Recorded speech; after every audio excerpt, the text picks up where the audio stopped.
Hi everyone, I'm David Fisher, and this is Presidential Perspectives, where we take a look at current events through the lens of American history, as seen through the lives of the presidents of the United States.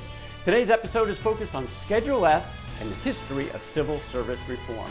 Schedule F, a move by the Trump administration to reclassify thousands of federal workers, primarily those in policy-making roles, but again, a little bit subjective in terms of who that might be, frankly make it easier to hire them and to fire them. It's all part of a very controversial history in American history as to how we deal with civil servants, the people who actually run and operate the federal government on a daily basis. There have been issues with this, there's been reform movements. Well, let's take a look at how we got here through the lens of our presidents of the United States, and we start with the rule book, the Constitution. It's called the Appointments Clause. Article 2, Section 2, which says the President shall nominate, by and with the advice and consent of the Senate, shall appoint ambassadors, other public ministers and consuls, judges of the Supreme Court, all other officers of the United States.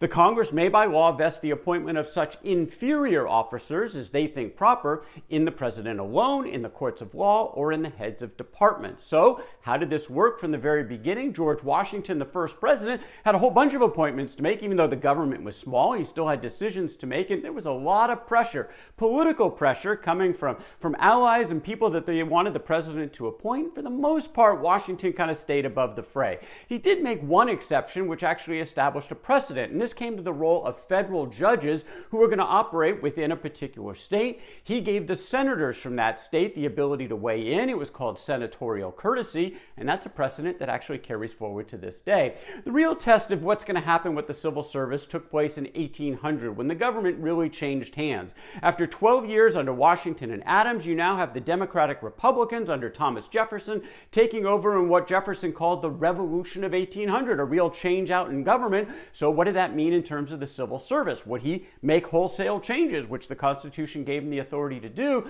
Well, at first he didn't. He did change out his cabinet, but he kept some of the civil servants, or many of them, in place. But over time, Jefferson did make a lot of changes, nearly 50% turnover in the civil service, as he took people out and put new people in that were more aligned to his political background. But Jefferson also found this was not an easy job for presidents. He said the task of appointment is a heavy one indeed. He on whom it falls may envy the lot of a Sisyphus or Ixion. Their agonies were of the body, this is of the mind. Yet like the office of the hangman, it must be executed by someone.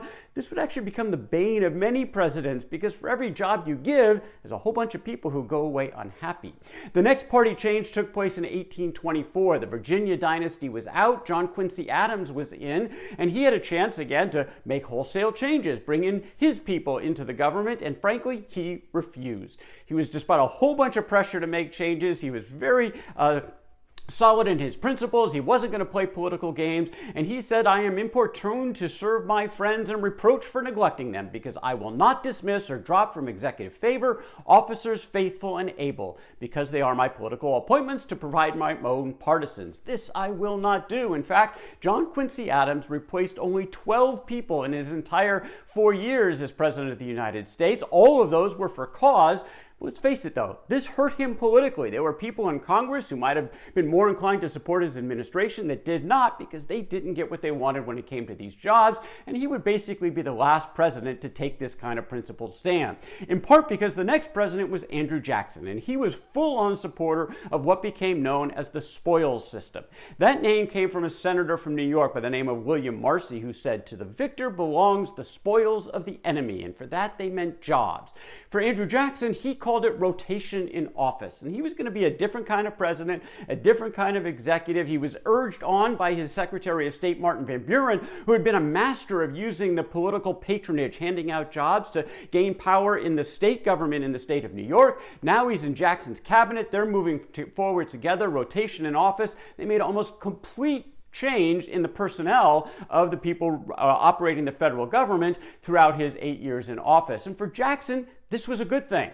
He said, although individual distress may sometimes be produced, it would, by promoting that rotation, which constitutes a leading principle in the Republican creed, give healthful action to the system. This was good to change people out every once in a while. It was also good politically, and this would become basically the standard approach in the federal government for the next 50 years. And as the government grew and as these policies grew, so did the expectations of the political bosses who were standing up, really factories, machines machines, they called them, in the major cities in the United States. Maybe the most significant was Tammany Hall in New York and Boss Tweed, but this was in many of the large cities around the country. Well, what they would do is they would stand up organizations that would provide services to the local community, and sometimes that meant jobs for people in the local community. What did they expect in return? They expected votes. Votes for whoever they said to vote for. That would elect congressmen, it would elect governors. Those people would then position to give control of those patronage jobs back to the bosses so they can hand out more jobs, get more votes, kind of a self-fulfilling thing. The problem was there was corruption involved in this, kickbacks, certainly not about competence, about putting people who could do the best job in those jobs. This was big business for these political machines, and it really started to take on a life of its own in the middle part of the 19th century. This was not easy on presidents, as they started to find to try to make everybody happy was very, very difficult. Franklin Pierce, for example, he tried to give every faction in the Democratic Party a little piece of the pie when it came to handing out his rewards of office, and frankly, it didn't go over well at all. As C. Edwards Lester said from the London Times, he called Pierce's approach false, feeble, and fatal policy of selling his friends for the sake of buying his enemies and thus losing both. Spreading it around, that didn't work. In fact, almost nothing worked for presidents who became really to despise this whole process. Things kind of hit rock bottom in the 1870s. The second term of Ulysses Grant, 4 cabinet members actually resigned through charges of corruption. There were also problems in the lower ranks of the Grant administration. Part of what Grant did was he outsourced many of these patronage positions to one of those political bosses, and that, in this case, was from New York. The senator from New York, Roscoe Conkling, who gave Grant a lot of support in the Senate. He was powerful there. That was good. So what did Grant give in return? He gave jobs. He gave out that patronage, and Conkling used it to his heart's content to make appointments in the state of New York. Well, Rutherford Hayes then comes along, elected in 1876. It's the closest election in American history, but he takes over at a time when civil service reform is starting to take root. People are thinking that this whole process of handing out jobs to the political bosses, this is not good for the American people. And so Hayes had actually embraced civil service reform when he was a governor. When he was nominated for the presidency in 1876, he said he was going to be serious about this.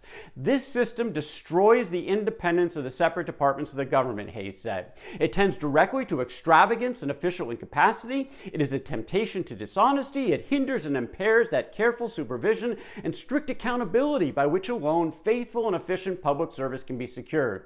It ought to be abolished. The reform should be thorough, radical, and complete.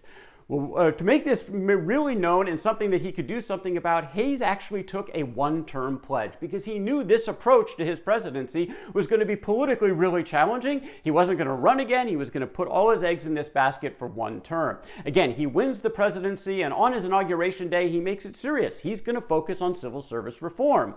Party leaders should have no more influence in appointments than other equally respectable citizens, he said.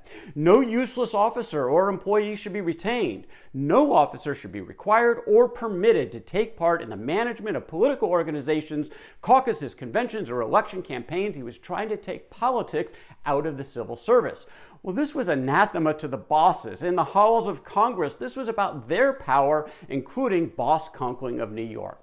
Some of the most handouts of patronage, of course, went to the local areas, things like postmasters and in the custom houses, local federal jobs, which were very lucrative to the bosses. The most lucrative of all was in New York, the custom house collector. 2/3 of the federal revenue came through the custom house in New York, and it was an opportunity to hand out literally hundreds of jobs. The person in that job at the time when Hayes took over the presidency was Conkling's lieutenant by the name of Chester Arthur. Well, President Hayes went on the attack. He established a commission to investigate Arthur and the New York Custom House. It was a month-long saga, lots of hearings, reports came out. There were charges of corruption. Arthur was defensive about this, and in the end, Hayes suspended Arthur. But that just put things back in the hands of the Senate and Roscoe Conkling, who chaired the committee that had to take a look at this suspension. Conkling did his thing. He got his fellow senators into supporting him, and he actually won that first round. But Hayes didn't give up. And Conkling turned out he had some enemies. So when Hayes came after Arthur again, fired him this time, Conkling's enemies in the Senate, well, they didn't support him this go around, and actually Hayes wins. Arthur is out as the collector. And this was the first major strike in the name of civil service reform by the hand of Rutherford Hayes. At this point, who could predict that Chester Arthur would become the primary champion of civil service reform, because he's about to become the President of the United States, and a whole bunch of things put him in a very different light. But that is the story for another day when we get to part 2 of Schedule F and civil service reform history. And for now, check out the links in the description for more on episodes from Presidential Chronicles about this topic. For now, I'm David Fisher. This is Presidential Perspectives from Presidential Chronicles.